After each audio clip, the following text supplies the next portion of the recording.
오늘 후반부 말씀 중심에서 우리는 예수님께서 왜 오셨는가, 이 말씀을 히브리서에서 증거하려고 하는 가운데 천사를 숭배하는 사람들의 잘못된 것들을 계속 지적하면서 예수님을 끝까지 소개하고 있습니다. 오늘 부분에는 제가 이 말씀의 제목을 죽음을 두려워함은 불신앙이다, 이걸 중심으로 해서 말씀드리려고 하는 겁니다. 죽음을 두려워하는 것은 불신앙이에요. 신앙이 아니다라는 거예요. 자, 보편적으로 모든 사람은 다 죽음을 두려워합니다. 그리고 죽음을 좋아하는 사람이 없어요. 다 죽음을 싫어하고 죽는다는 얘기는 듣는 것조차도 거북스러워합니다. 그래서 아파트도 보면은 4층이 없잖아요. 얼마나 죽기 싫으면 아파트에 4층을 없애버리고 지키는 지어야 돼. 4층이 없이 5층을 어떻게 지켰어요? 공중에 띄울 수도 없잖아요. 4층은 F층이라 이렇게 쓰는 거예요. 포 이렇게 써가지고 1층, 2층, 3층 그러다가 4는 F. 우리 여기 말고 고국에 한국에 죽기 싫어가지고 하여튼 그래서 그냥 넉사자인데도 죽을 사로 생각이 드는 거예요. 4층 그러면 그게 넉사자 아닙니까? 그런데도 죽을 사가 생각이 나니까 그것도 싫어. 오직 하면 4층에다가 그런 말을 해놨겠어요. 4층 아파트가 분양을 하면 제일 싸요. 이야, 나는 그런데 4층 잡아야 돼. 예수 믿는 사람들은 싸게. 또 어떤 집은 옛날에 김기동 목사님, 지금 여기 오레건주에 와 계시죠? 그 양반은 매번 죽어나가는 집, 죽어나가니 이사 들어갔다 하면 죽어나가는 집, 귀신이 붙어가지고 그 아파트는 아무도 안 살려고 다 떠나고 도망가고 막 그러는데 그 집은 안 팔리고 집주인도 그냥 이제 새도 안 들어온 데다가 팔아볼래 해도 뭐 안 팔리고. 그런데 김기동 그때 집사 때 자기가 가서 샀다잖아요. 그러니까 사람들이 아이고 멀쩡한 사람이 또 하나 죽어나가게 생겼네. 그리고 다들 안 됐다고 쳐다보더라잖아요. 그리고 다음날 아침에 일어나서 쓰레기 버리러 내려가면 살아있네. 그러고 동네 사람들이 다 그 집은 곧 죽을 걸로 생각했는데 그 집에 들어가가지고 귀신을 쫓아내고 그곳에 하나님의 영이 임하고 그 아파트에 김기동 집사님이 전도해서 그 아파트 전부가 다 예수 믿어버렸다잖아요. 네. 그러니까 사람이 예수 믿는 사람들이 죽음을 두려워하는 것은 아무리 모든 사람들이 갖고 있는 보편적인 생각이라 할지라도 예수를 믿는 사람들에게는 죽음을 두려워하는 것이 당연한 것은 아니다. 그걸 마땅한 것으로 여기는 것은 불신앙이다. 사람들이 다 죽음을 싫어하는 것, 저도 죽음을 싫어하지 뭐 죽음이 얼마나 무섭습니까? 갑자기 영화에서처럼 그냥 못된 놈이 나와서 권총을 머리에다 탁 대고는 죽여. 이러면은 죽음이 두렵지 않은 사람이 누가 있겠어요? 또 그냥 혼자 산에 갔는데 산에 가서 재미있게 그냥 쉬려고 갔다가 아이고 사나운 맹수를 만나가지고 이놈 맹수가 그냥 나를 잡아 죽이려고 달라든다고 해봐요. 도망을 내려가는 그 발걸음이 얼마나 무섭겠습니까? 그저 여행에 좋은 하와이 놀러 갔는데 갑자기 그냥 그쪽에 지진이 그냥 엄청나게 큰 게 생겨가지고 쓰나미가 발생해서 하와이를 덮치게 생겼다. 그러면 하와이에 해변가에 놀러 갔던 사람들이 얼마나 겁나겠어요. 갔다 가다는 여기서 그냥 다 물에 그냥 잠겨 죽겠구나. 사람들이 죽음을 안 무서워하는 사람이 없어요. 우리 둘째 찬영이도 하와이 놀러 갔다가 그냥 지난주 그랬잖아요. 알래스카 밑에서 진도 8.2 금년 들어 최고로 큰 지진이었잖아요. 그러니까 지진이 탁 바닷속에서 일어나고 나서 쓰나미가 발생을 했는데 벌써 하와이까지 연락이 온 지진계가. 그래서 앞으로 4시간 뒤에 쓰나미가 하와이를 덮칠지도 모른다. 이러니까 그냥 거기 간 사람들이 전부 다 놀래가지고 내가 그 시간에 잠을 안 자고 뭐 일 좀 보고 있는데 아버지 쓰나미가 온다고 기도해 주세요. 그래. 쓸데없는 소리 하지 마라. 거기서 거기까지 3,000마일이 넘는데 무슨 놈 쓰나미가 그렇게 큰 놈이 있다냐? 그랬더니 한 2시간 지났더니 아버지 암시랑도 안 돼요. 그래. 그 사람이 죽음이 닥친다 그러면 다 두려운 거예요. 그건 인지상정이야. 보편적인 거예요. 그러나 예수를 믿는 신앙인은 당연하게 여기면 안 돼요. 아, 죽으면 본래 무서운 거니까 그건 어쩔 수 없는 거다. 아니에요. 예수 믿는 사람은 당연히 그렇게 생각하는 것은 신앙이 아니에요. 죽음이 언제 왔습니까? 에덴 동산에서 죽음이 왔잖아요.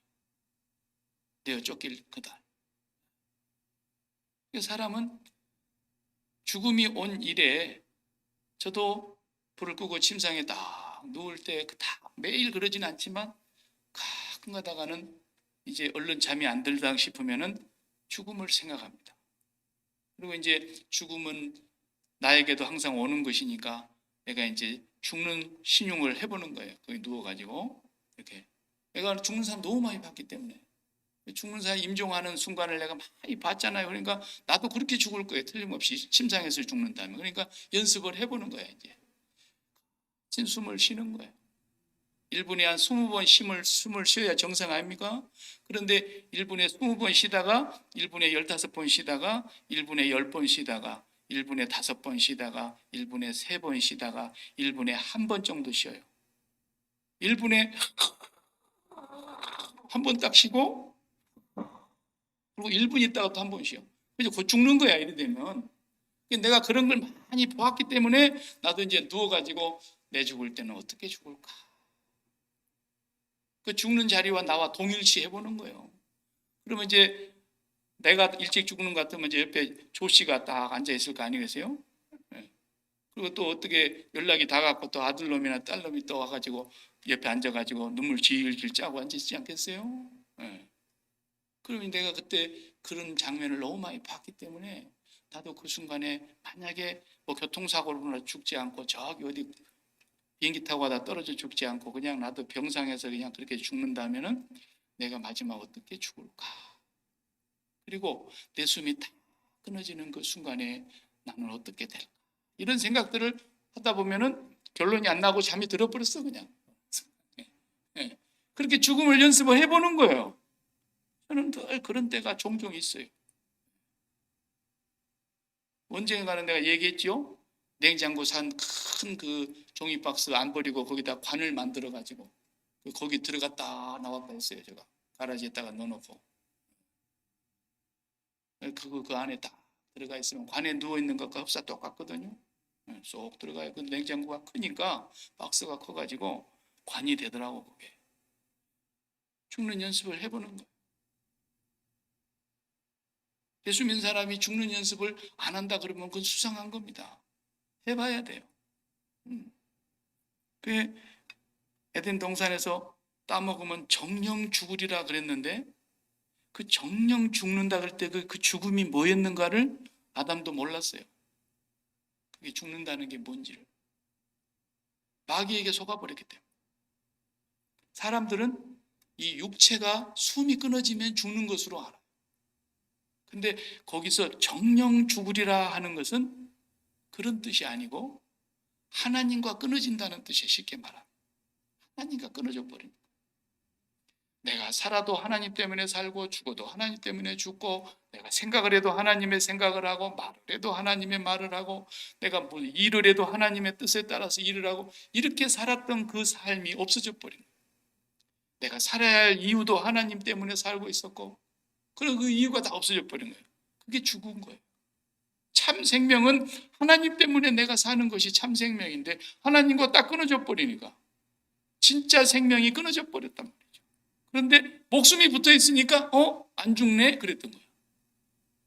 아담이 따먹은 즉시 칵 죽어버렸으면 따먹은 즉시 죽어버리는구나 이게. 이리 됐을 텐데 아담이 몇 살 살았게요? 900년 하고도 30살을 더 잡섰어요. 아따 오래 살았어요. 930세를 살았으니까 따먹고 즉시로 죽지 않고 목숨이 붙어 있으니까 사람들은 그게 살아있는 것이라고 생각한 거예요. 이미 죽어버렸는데 아담은 이미 죽음 안에서 진짜 죽어버린, 영생을 잃어버린, 생명이, 참 생명이 없어져 버린 그 속에서 목숨만 붙어 있는 것인데, 목숨 붙어 있는 것이 산 것으로 안다니까, 우리 인간들은. 지금까지 속고 있는 거예요. 지금까지. 아담의 시대부터서 모든 인류가 종말이 올 때까지, 주님 오실 때까지 속을 거예요. 왜? 마귀가 그때까지 있을 거니까.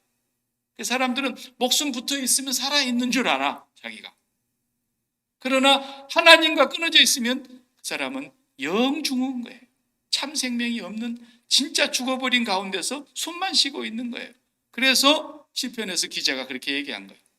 사람은 본래 존귀한 존재이지만 하나님이 없다 하는 사람은, 다시 말하면 생명이 끊어진 사람은 멸망하는 짐승과 같다, 그랬잖아요.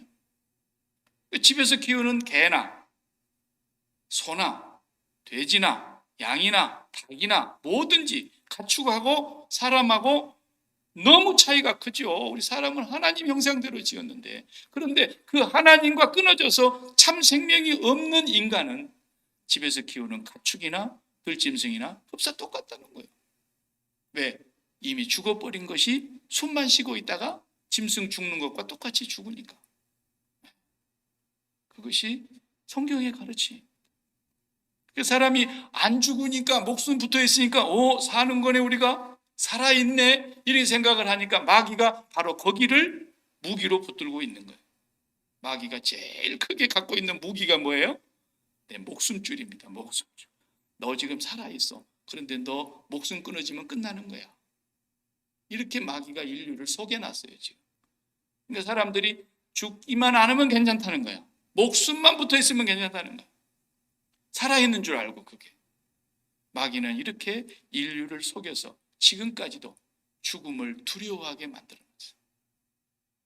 그래서 오늘 본문에 그랬잖아요. 14절에 다시 보십시오. 자녀들은 혈과 육에 속하였으며, 그러니까 우리가 피와 살을 가지고 있는 이 몸뚱아리, 육신을 갖고 있다, 이 말이죠. 하나님의 자녀들은. 그런데 그도, 그랬으니까 예수님을 말하는 거죠. 그분 예수님도 또한 같은 모양으로 혈과 육을 함께 지니셨다. 예수님도 피와 살을 가지신 몸으로 세상에 오셨다, 이거예요.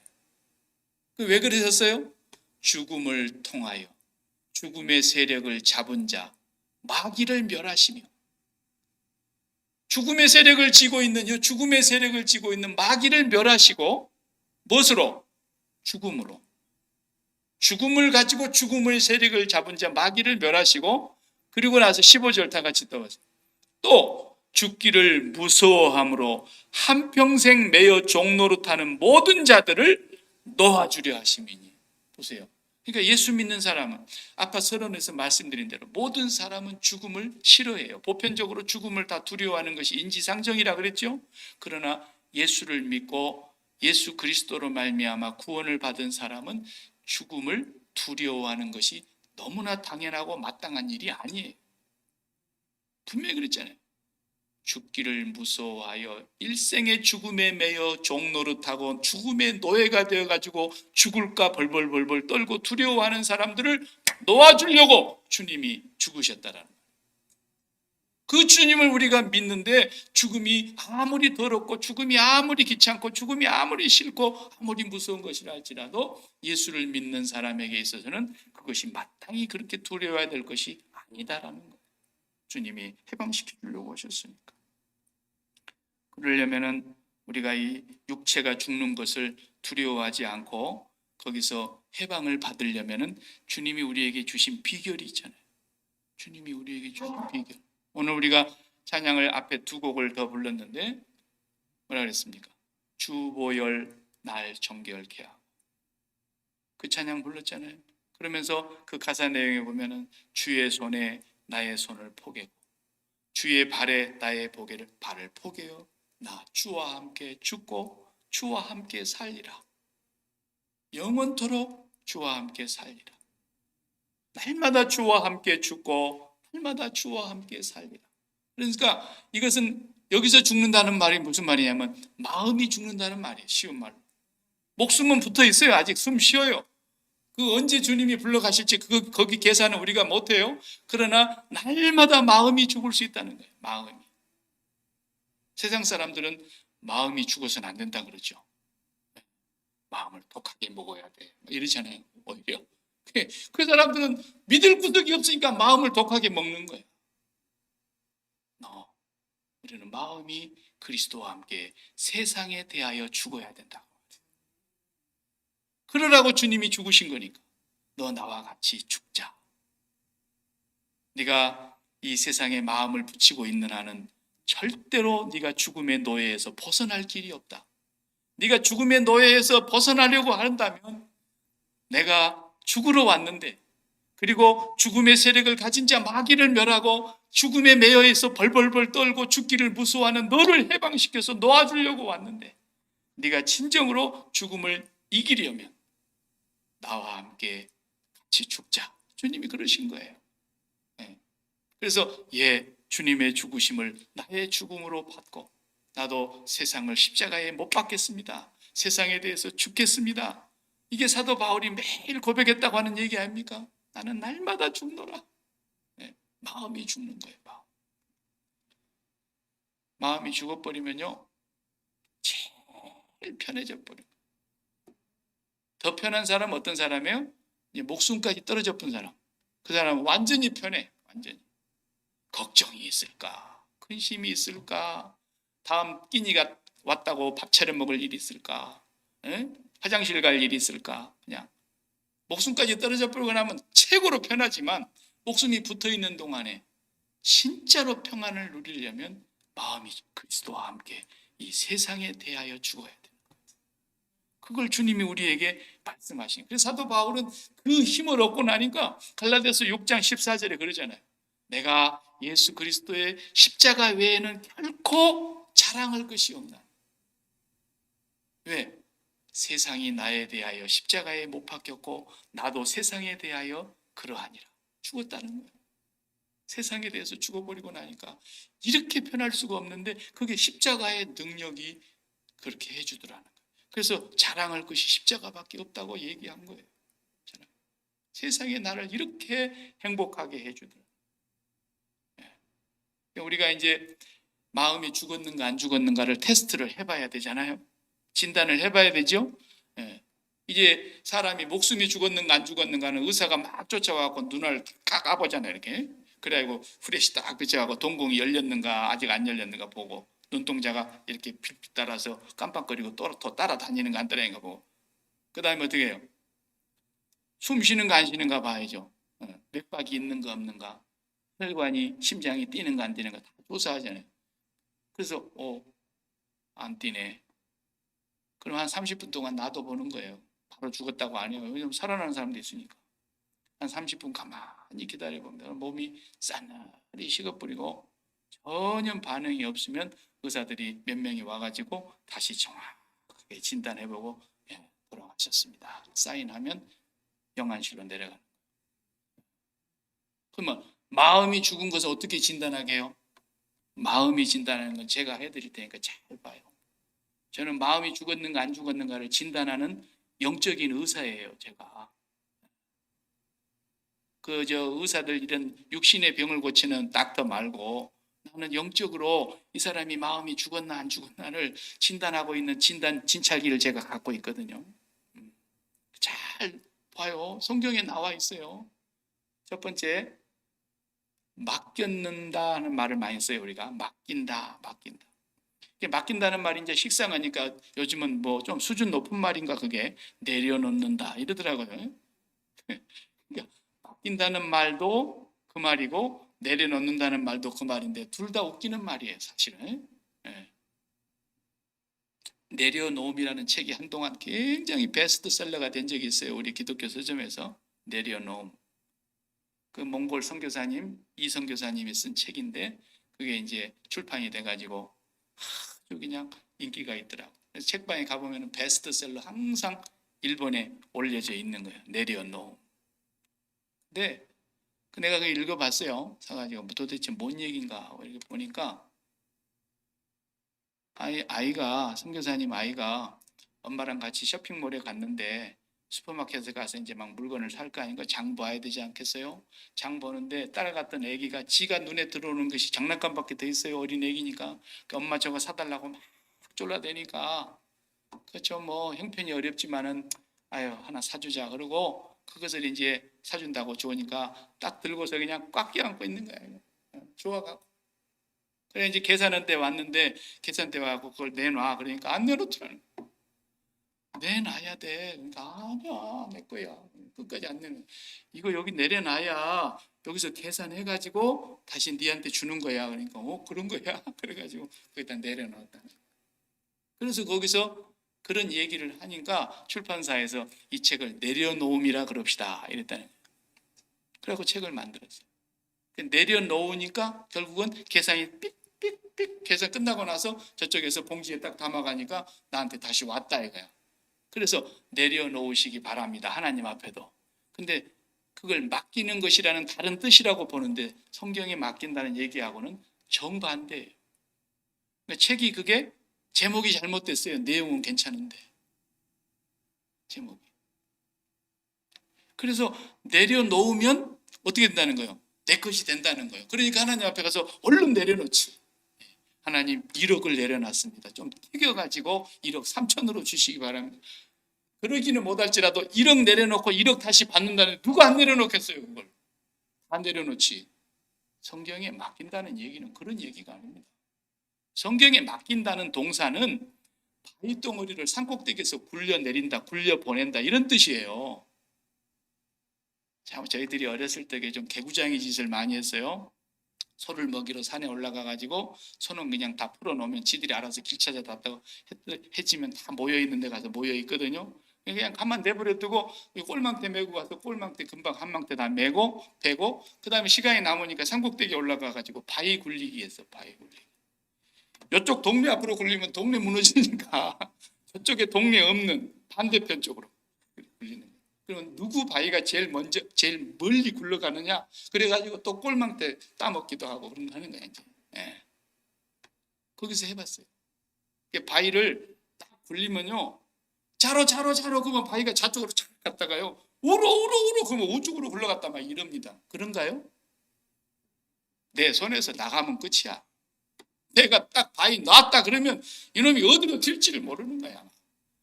지 마음대로 튀어가는 거야. 그러다가 어느 시점에 가면 딱 멈춰요. 이제 평지가 되면 지가. 내가 컨트롤이 안 되는 거야. 그게 맡긴다는 뜻이에요. 성경에서 맡긴다는 말. 하나님께 맡깁니다라는 말을 사람들이 오해해가지고 마치 내가 돈을 들고 은행 텔러에게 가가지고 은행에 돈을 맡겼어. 오픈 어카운트 하고 거기 내 어카운트 번호 안에다가 내 돈을 갖다가 10,000불 이렇게 딱 디파짓 했다 이거야. 그럼 어떻게 돼요? 내가 필요할 때 100불을 빼도 되고 1,000불을 빼도 되고 또 많이 필요할 때 더 많이 빼도 되고 하여튼 내가 언제든지 비상금으로 빼서 쓸 수 있어요. 왜? 맡겨놨기 때문에.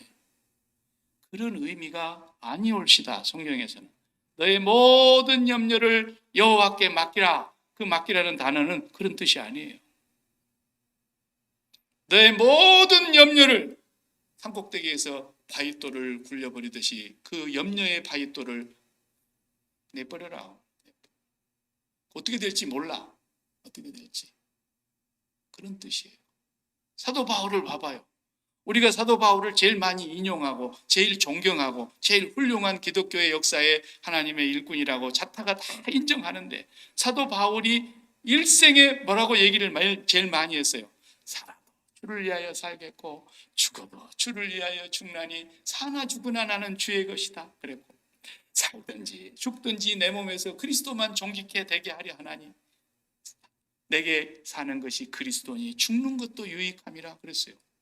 사도 바울은 자기 인생 안 맡겼어요? 하나님한테? 그 양반 완전히 맡기고 산 거예요. 그런데 사도 바울 당신의 뜻대로 된 적이 한 번이나 있는가 봐봐. 내가 볼 때는 한 번도 없어. 한 번도. 이제 선교하러 가려고 했던 순종하고 가는 것밖에는 하나님의 뜻에 순종한 것밖에는 다른 거 하나도 없고 가는 곳마다 자기 뜻대로 되는 일이 하나도 없어요. 가면 두드러 맞고 가면 핍박당하고 가면 돌로 맞고 가면 태장으로 맞고 가면은 채찍으로 맞고 가면 감옥에 갇히고 이게 뭡니까? 배가 파손되고 자기는 전도해야 되는데 바쁜데 바쁜 걸음에 감옥에 가다 놓고 단 한 번도 사도 바울이 인간적으로 볼 때는 자기가 원하는 소원대로 안 됐어요. 그러면 그 인생은 자기가 하나님 앞에 자기 인생을 맡기지 않아서 그랬겠어요? 완전히 맡긴 거죠. 돌 굴러 보낸 거라니까요. 얼마 전에 제가 간증 하나를 또 보다가 새롭게 하셔서 보다가 우리 집사람도 보고 싶어 봐야 될 것 같아서 내가 보냈어요. 어떤 사모님의 간증이니까. 그 사모님이 지금은 정말 하나님의 귀한 일을 하고 계시더만요. 그 사모님의 간증이 너무 가슴이 저리는데 거기 패널로 나와 있는 앞에 사회 보는 사람 세 사람이 있고 사모님이 이렇게 맞은편에 앉아가지고 이렇게 하잖아요. 근데 그 주영훈 집사도 울고 그 옆에 두 사람 옆에서 같이 거들고 있는 셋이 다 울어. 여기서 얘기하는 얘기를 듣고 가슴이 먹먹해져요. 그 사모님은 결혼하고 첫 아이를 낳았는데 아이가 죽었어. 바로 죽은 게 아니고 그 다음에 그 아이를 죽고 난 뒤에 얼마 지나서 또 목사님이 돌아가셨어요. 그냥 몇 달 만에. 그리고 나서 이분이 자기의 그 삶을 지금까지 하나님이 어떻게 인도하셨는가에 대한 간증을 하는 거예요. 정말 놀라운 일들을 하나님이 행하시더라는 거죠. 보세요. 그러면 그 목사님은 자기 인생을 하나님 앞에 맡기지 않아서 그런 일을 당했겠어요. 그러니까 여러분, 맡긴다는 말 그냥 오해하지 말고 함부로 쓰지 말아요. 하나님께서는 정확하게 말하면 야 맡기지 말어. 어디다 맡기려고 그러냐. 그냥 죽어버려. 하나님은 그러신 거예요. 내 아들과 죽어버려 같이. 그게 기독교예요. 정말 맡기려거든 올바른 의미로 맡기든지. 근데 맡길 데가 어디가 있어요? 맡길 데가 없어요.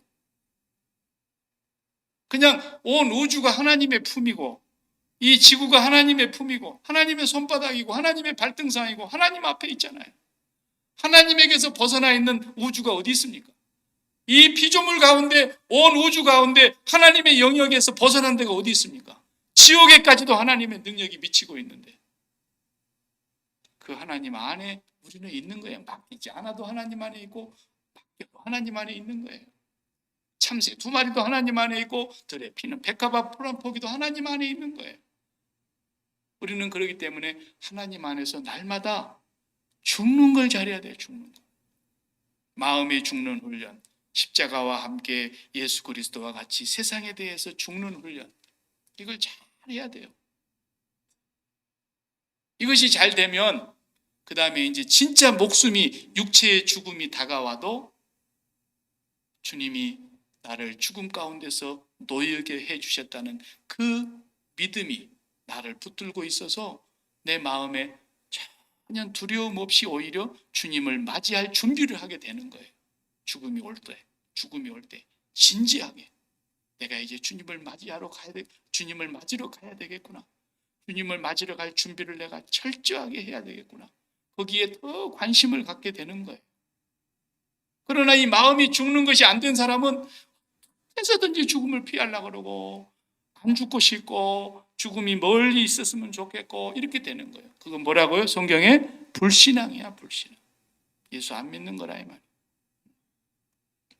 마음이 먼저 죽는 이것이 얼마나 중요한 것인지를 몰라요. 그래서 우리가 어떤 문제를 가지고 하나님 앞에 가서 이 문제를 맡기겠습니다. 그러면 맡긴다는 말이 무슨 뜻인지는 알고 맡기세요. 전부 자기가 핸들하려고 맡기잖아요. 그렇죠? 건강을 맡깁니다. 그러면서도 건강이 어떻게 되기를 맡기는 거예요?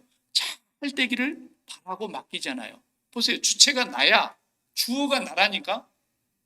돈을 맡깁니다. 사업을 맡깁니다. 자식을 맡깁니다. 그러면서도 전부 어떤 마음으로 맡겨요? 돈도 더 늘어나기를 원하는 마음으로 맡기고 전부 자식들도 더 잘 되는 길로 가게 되기를 바라는 마음에서 맡기고 내 사업이 더 일주일장 잘 되고 번영하기를 바라는 마음에서 맡기죠. 전부 주인이 누구예요? 소원이 누구예요? 전부 나야 나. 맡기는 거 아니에요. 주님 앞에 맡깁니다라는 말을 제대로 이해하고 쓰시거들랑 주님께 돌을 굴러 보내는 거예요. 더 정확한 말은 주인에게 되돌려 드리는 거예요. 지껏 우리가 남의 집 거 빌려다가 썼기 때문에 빌려갖고 써놓고도 하도 오래 쓰니까 자기 건 줄 알아. 아무개 때 바가지 좀 빌려줘. 바가지가 아쉽거든. 그 바가지 빌려다가 계속 썼는데 깜빡 잊고 그냥 한 1년 남짓 쓰다 보니까 내 것 떼버렸네. 돌려주려니까 아까워. 아쉬워. 그런 심보로 맡긴다는 건 맡기는 게 아니에요. 우리는 모든 것을 지금까지 우리는 본전이 뭐였습니까? 십자가의 저주를 받아 죽어 마땅한 죄인이 내 본전이었어요. 그런데 구원을 받았고 용서를 받았고 거기다가 보태가지고 하나님이 보너스를 주시는데 내게 가정을 주셨고 내게 건강을 주셨고 내게 일터를 주셨고 내게 자녀를 주셨고 내게 많은 걸 주셨어요. 하나님, 이제 내 본전은 본래 십자가 자리가 본전인데 돌려드리겠습니다. 다 돌려드리는 거예요. 그게 맡기는 거예요. 진짜로 주인한테 다 돌려드리는 거예요. 주인이 어떻게 하든지 할 말이 없어요. 그러니까 바울도 그렇게 다 돌려드렸는데 주인이 마음대로 쓰잖아요. 마음대로. 그러니까 사도 바울한테 왜 나를 이렇게 전도한다는데 힘들게 하십니까? 왜 내가 결혼도 안 하고 주의 일에만 일생을 달려가겠다는데 내 인생이 이렇게 팍팍하게 하십니까? 한 번이나 그래요? 범사에 감사하고 항상 기뻐하고 그러면서 살아도 나는 주를 위해서 살 것이고 죽는다면 주를 위해서 죽을 것이고 살든지 죽든지 나는 주님만 존귀케 된다면 더 이상 바랄 것이 없습니다. 이게 진짜 맡긴 사람이잖아요. 돌을 바위를 굴렸다니까 위에서. 내 마음대로 할 수 있는 게 아니에요. 그러니까 그렇게 된 사람이 다른 말로 하면 죽은 사람이란 말이에요. 죽은 사람. 여러분이 죽었는지 안 죽었는지, 자, 제가 제일 인용을 많이 하는 돈에 대해서 죽었는가 안 죽었는가부터서 이제 진단을 해봐야 되는 거예요. 내가 돈에 대해서 죽은 사람인가 안 죽은 사람인가. 갑자기 돈이 그냥 몇만 불이 훌떡 날아가 버렸네. 그것도 날아갈 것도 없는 사람은 그냥 뭐 말할 것도 없고 돈이 꽤 있던 사람이 돈이 몇만 불이 훌떡 날아가 버렸어. 그러면은 그것 때문에 그냥 잠이 안 와. 그것도 그냥 내가 잘못해서 가져간 것이 아니고 어떤 도둑놈을 만나가지고 그냥 그놈한테 내가 꼼빡 속아가지고 그냥 그걸 다 뜯겨버렸네. 그럼 막 속에서 천불이 나는데 누구는 그러더라고 막 알토랑 같은 돈이라 그러대요. 예. 어떤 사람은 막 피 같은 돈이라 그러고 막 그러잖아요. 근데 그걸 그냥 훑은 거야. 그놈 잡히기만 하면 그냥 설교 시간에 참 그런 표현하면 안 되지만은 막 갈아 마셔도 그냥 분이 안 풀릴 정도로 막 속에서 천불이 나. 돈에 대해서 안 죽은 거예요. 그런 증상들이 바로. 돈에서 죽은 사람의 증상 어떻게 나와요? 진짜 돈이 귀한 건 사실이야. 아니 그거 하늘에서 뚝 떨어진 게 아니잖아요. 내가 얼마나 수고하고 땀 흘리고 잠 안 자고 덜 먹고 수고하고 고생해서 한 것인데 그랬는데 날마다 이 사람은 십자가에서 돈에 대해서 죽었다고 고백하면서 날마다 사업에 대해서 죽었다고 고백하면서 날마다 돈을 하나님 앞에 통장에는 내 통장에 있어도 돈의 주인은 하나님이라는 걸 기억하고 살아. 그러다 어느 날 돈이 몇만 불이 못된 놈 때문에 훌쩍 날아가 버렸네. 그럴 때 그 마음에서 하나님께서 나에게 이 돈을 가져가셨구나. 하나님께서 오늘 당신 마음대로 당신 계좌니까 그게 내게 아니잖아요. 당신 계좌인데 당신 마음대로 그냥 하나님께서 몇만 불 쑥 빼가시네. 하나님께서 나한테 뭔가를 깨닫게 해주시려고 그런 것 같은데 뭐 때문에 그랬을까? 그러면서 하나님하고만 상대를 하는 거야.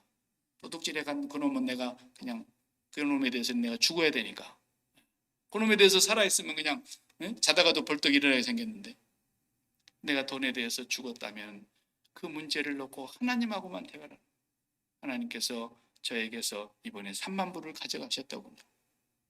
왜 가져가셨습니까? 하나님하고만 얘기해 봐야 되는 거야. 그런 증상이 나타나면 이 돈에 대해서 죽은 사람이에요. 어떤 친구가 오랜만에 나타났는데 다 죽어가는 소리를 하면서 이복에 내가 웬만하면 이런 말 안 하려고 했는데 그러면서 와가지고 다 죽어가는 소리 하니까 착하디 착한 남편이 또 그 말을 듣고 돈을 안 줄 수가 있나? 보증을 써주질 않나? 빌려주지를 않나? 그런데 빌려주고 뭐 이자는 내가 꼬박꼬박 갚는다고 장담은 못하겠지만 반드시 갚을 걸세 막 이렇게 장담을 하고 갔는데 그만 갖고 어디론가 사라져버릴 때 종적을 감춰버렸어. 주소도 없고 전화번호도 바뀌어버렸고. 그런 경우를 많이 당해요. 사람 살다 보면. 그러면은 그냥 이제 부인한테 쥐뜯기죠. 내가 뭐라 했냐고. 누가 거기 보증 서라 그랬느냐고. 누가 거기 돈 빌려주라 그랬느냐고. 그러면서 이제 남편은 그냥, 그냥 죄인 아닌 죄인이 돼가지고 그냥 말도 못하고 벌벌벌 떨고 온유에도 그냥 등골에 뭐 식은땀이 쭉쭉쭉 흐르고 엄동 썰안에 냉기가 돌듯이. 그런데 그러던 사람이 돈에 대해서 죽으면 어떻게 돼요? 하나님께서 내 친구를 보내시더니 그 친구에게 하나님께서 돈을 가져가게 하시는구나. 이렇게 되는 거예요. 아니 진짜 그런 사람이 있더라고. 내가 지금 지어낸 얘기가 아니에요. 그렇게 간증을 하는 사람이 저는 들어봤어요. 나는 뭐 사업하고 돈 버는 사람이 아니니까 그런 일을 경험을 못 해봤는데 간접적으로 내가 아는 집사님이. 그래서 그냥 불쌍한 친구를 내가 모르는 이웃도 도와줄란지라 불쌍한 친구를 도와줬다. 하나님께서 그를 좀 도와라고 했던가 보다. 그리고 그냥 싹 잊어버리는 거예요. 근데 진짜 잊어버리고 몇 년이 지났는데 친구가 다 나타났더래. 돈 한 푼 잃어버린 거 없이 다시 원금을 다 가지고 이자는 내가 못 주는데 염치가 없으니까 이자는 내가 못 갚아도 원금을 내가 갖고 왔네. 잊어버린 지가 벌써 언젠데 다들 생각도 안 했는데 또 하나님이 갖고 왔어. 하나님께서 그 친구를 통해서 다시 갖다 줘라. 마음을 감동해가지고. 돈에 대해서 죽어버린 사람은 그렇게 살더만요. 난 어떤 장로님이 내 전도사 때 내가 일하는 교회에 와서 간증하는 장로님 얘기도 들었는데 그분 장로님도 지금 살아 계시지만 은퇴하셔서 이제 80이 거의 다 되게 가까워 가는 분인데 그분은 너무너무 빚에 쪼들려 가지고 다 죽어가게 된 어떤 사람을 살리려고 자기 집을 담보 잡아가지고 돈을 대출해 줬는데 이 사람이 온데간데 종족을 감춰버리더래. 그 돈을 다 받아가지고. 그러니 집을 자기가 직장 생활하면서 처음으로 산 집인데 그래서 자기 부인이 그 큰 집은 아니라도 그냥 그걸 쓸고 닦고 빨고 불고 막 그랬던 그 애착을 갖고 있는 집이었는데 그 집을 그냥 자기 부인 허락도 안 받고 보증서 이제 담보해가지고 돈 빌려줬는데 그 사업을 망한 그 부인이 돈 받고 들어 사라졌더라. 그래가지고 다시 집을 팔아가지고 은행빚을 갚고 자기는 또 전세방을 전전하면서 갔다. 그런데 하나님 앞에서 제가 기도했대. 뭐라고 기도했냐면은 하나님 이 부인이 절대 죽지 말고 아무리 세상이 퍽퍽하고 힘들어도 자살하지 말고 죽지 않고 언젠가는 살아있다가 나한테 전화 한 통화해서 아무개입니다. 저 지금 예수 믿고 교회 다닙니다. 이 말 한마디만 듣게 해주십시오. 그랬대. 난 그때 전도사 때 이 장로님 간증 들으면서 내가 그냥 좀 너무 반해버렸어. 그때 27살쯤 됐을 때인데. 그랬는데 그 부인이 진짜로 오랜 세월 뒤에 전화가 왔더래요. 그러면서 아무개인데요. 제가 죽을 죄를 지었습니다. 그런데 저는 지금 어느 교회에 다니는 교회 집사입니다. 그러더래. 그래서 우리 장로님 그랬대요. 그 죄책감 속에서 얼마나 힘들게 살았냐고. 잊어버리고 예수 참 믿으시라고. 그랬대요. 그런 분이 있더라고. 있어. 돈에 대해서 죽은 사람들이에요. 찔이 죽은 사람들이.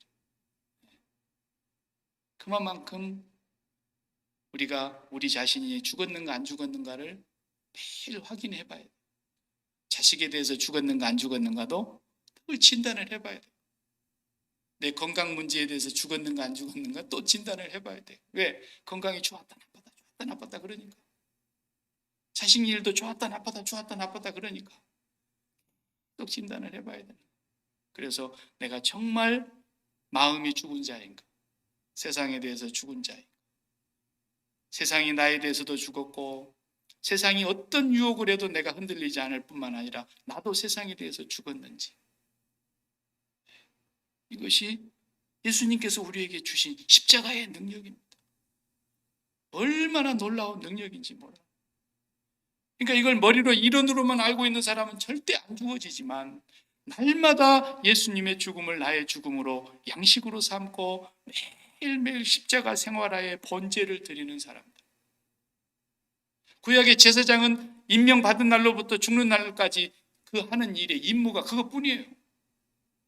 그리고 중간중간에 백성들이 죄사함 받겠다고 속죄제사 드리러 오면 그거 해주는 거다고.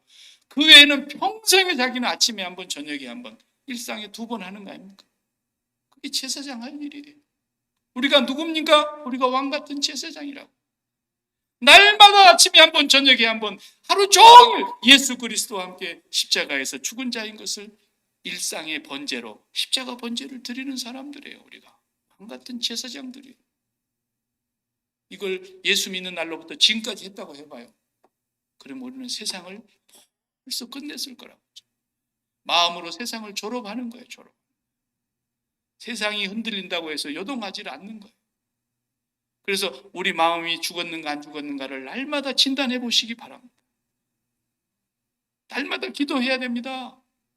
한 번 죽었다고 해서 계속 죽는 줄 아세요? 아니에요. 마귀가 금방 와서 속삭이는 거예요. 너 어떡하려고 그러느냐? 저 사람들 봐라. 죽자사자 매달려도 안 되는데 너는 그렇게 마음이 죽어갖고 있어가지고 어떻게 되려고 그러느냐? 마귀가 계속 우리의 마음을 와서 살리려고 애를 써요. 다 죽은 불을 불어갖고 불길 살리는 것처럼 마귀가 우리 마음을 계속 살리려고 그런다니까. 세상에 대하여 날마다 죽어야 돼. 얼마나 사도 바울이 철저히 죽었으면 그렇게 그의 삶이 인간적으로 볼 때는 고달프고 힘들고 아프고 괴롭고 눈물 나는 일이었는데도 나는 항상 기뻐합니다. 주 안에서 나와 함께 기뻐합시다. 내가 이제는 내 달려갈 길이 다 맞춰졌습니다. 내 부음이 가까운 줄 알고 있습니다. 자기 죽을 날 알고 있었어요. 성령이 감동하시니까. 그래서 나는 내 목숨을 이 제단 위에 전제로 부을지라도. 전제는 뭡니까? 목을 쫙 치면은 피가 쏟아지는 게 전제예요. 그것을 상징적으로 포도주를 뿌리는 것으로 하잖아요. 구약에서. 내 목숨을 전제로 바친다 할지라도 나는 이로써 기뻐하고 기뻐할 것입니다. 죽음이 진짜 닥치는데 왜? 벌써 그리스도와 함께 날마다 죽었기 때문에. 그러면 날마다 죽으면 가만히 있는 겁니까? 그 마음이 성령으로 날마다 하나님께로 갔기 때문에. 하나님만 우리가 가질 수 있는 유일한 재산이거든. 사람들이 죽음을 두려워하는 이유는 다른 데 있는 것이 아니에요. 죽음 자체가 무서운 게 아니고 죽음이 앗아가는 게 너무 커요. 그것이 무서운 거거든. 죽음이 가져다 주는 최고의 형벌이 뭐냐면 상실, 잃어버리는 거, 없어져 버리는 거. 보세요. 너로 인해서 전부 내가 된 거 아니라 그랬습니다.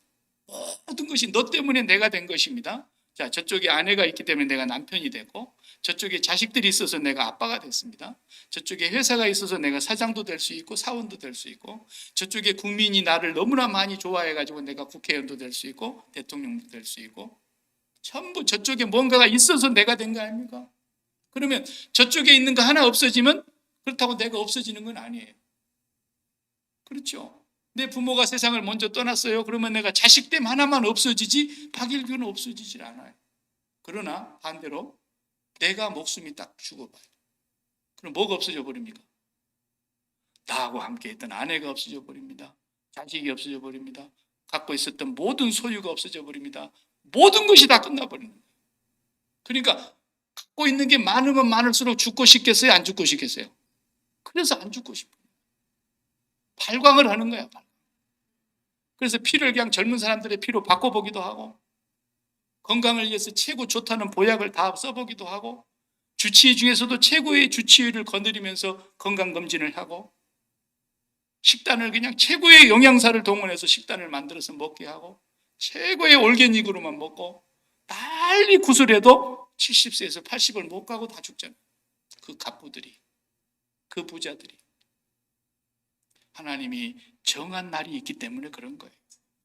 보약 먹는다고 오래 사는 것도 아니고, 그냥 물 말아서 깻잎만 먹는다고 일찍 죽는 건 아니에요. 하나님이 정한 날이 있는 거예요. 그러나 살아있는 동안 내가 죽음으로써 모든 것을 다 상실해 버린다는 것을 우리가 안다면 절대로 잃어버리지 않을 것을 붙들어야 되지 않겠습니까? 절대로 나에게서 떨어져 나가지 않고 없어지지 않고 아무리 내가 죽어도 안 없어지는 거, 그것은 구름 아래는 없단 말이에요. 내가 아무리 죽어도 없어지지 않는 것은 내 마음이 날마다 바라보고 살았던 예수 그리스도예요. 그 예수 그리스도의 아버지이신 하나님 아버지예요.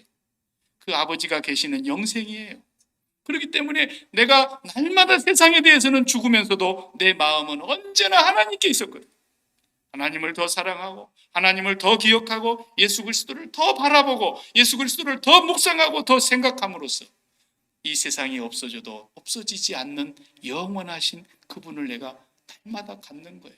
그러니까 이 세상에 인간으로 태어나가지고 가질 수 있는 것은 딱 하나뿐이었어요. 본래 우리 인간은 예수님 밖에는 가질 분이 없어요. 그러면 보이지 아니하시는 하나님이 내 아빠가 되고 내가 짓지 아니하는 영원한 집이 준비되어 있고 하나님께서는 내가 가질 수 있는 것 하나뿐인데 마귀가 끝까지 속인 거예요. 더 가져라, 더 가져라. 니를 니에게 만들어 주려면 더 많이 가져라. 더 높이 올라가라. 더 많이 가지고 더 크게 되라. 속에서 마귀는 세상의 것을 통해서 나를 만들려고 하신 겁니다. 마귀. 우리는 세상에 대하여 다 죽어도요. 보세요. 박일길과 이제 죽습니다.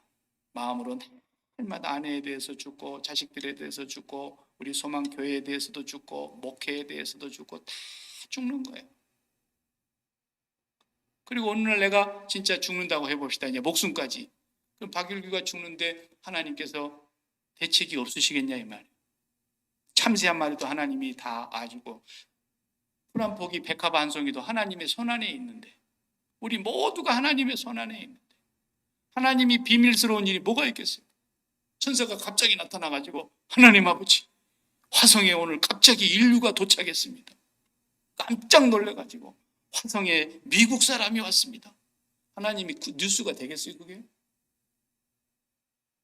다 하나님의 손 안에 있어요.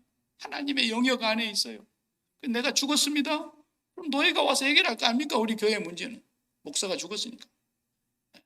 그리고 내가 또 죽었습니다. 그러면 혼자 남은 와이프하고 애들하고는 어떻게 될까? 그러니까 그냥 죽어도 너무나 억울해서 그냥 눈을 못 감고 그냥 눈 뜨고 죽는다. 예? 하나님이 나를 데려가시면서 혼자 되는 아내에 대한 대책이 없이 하나님이 그렇게 무대포로 데려가시겠습니까? 하나님이 전혀 그러면 아내에 대한 계획은 없으시겠어요? 하나님이 새 아이에 대해서 계획이 전혀 없으시겠어요? 나를 데려가려고 지금 준비를 하셨는데. 그렇기 때문에 우리는 이 세상에 대해서 죽어야 되는 거예요. 내가 그걸 알 바가 아니에요. 내가 알 바가 아니에요. 그렇기 때문에 우리는 날마다 나 자신이 그리스도와 함께 세상에 대해서 십자가에 못 박는 이 그리스도 예수의 사람들은 갈라디아서 4장 26절 말씀대로 그리스도 예수의 사람들은 그 정과 욕심을 십자가에 못 박았느니라. 날마다 못 박는 거예요. 날마다. 그리고 하나님과 날마다 우리가 교통하고 하나님 한 분 때문에 기뻐하려고 하나님 한 분 때문에 우리는 오늘 또 감사하고 하나님 한 분 때문에 내가 그분과 사귐을 통해서 기도하고 그렇게 살아가면서 매일매일 살아봐요. 죽음이 다가오면 다가올수록 두려운 것이 아니라 하나님 만날 날이 기대가 되는 거예요.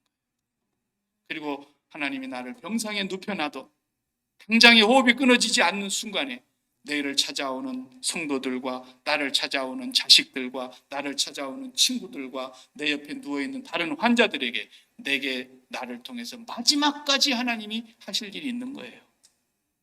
이야, 내 옆에 누워있는 이 노인은 도대체 그렇게 죽어가는데도 얼굴이 천사처럼 날마다 빛나는 이유가 무엇일까? 왜? 주님 만날 준비하고 있기 때문에. 그것까지도 마지막 사명인 거예요. 자식 앞에서도 마지막 할 말이 있는 거예요.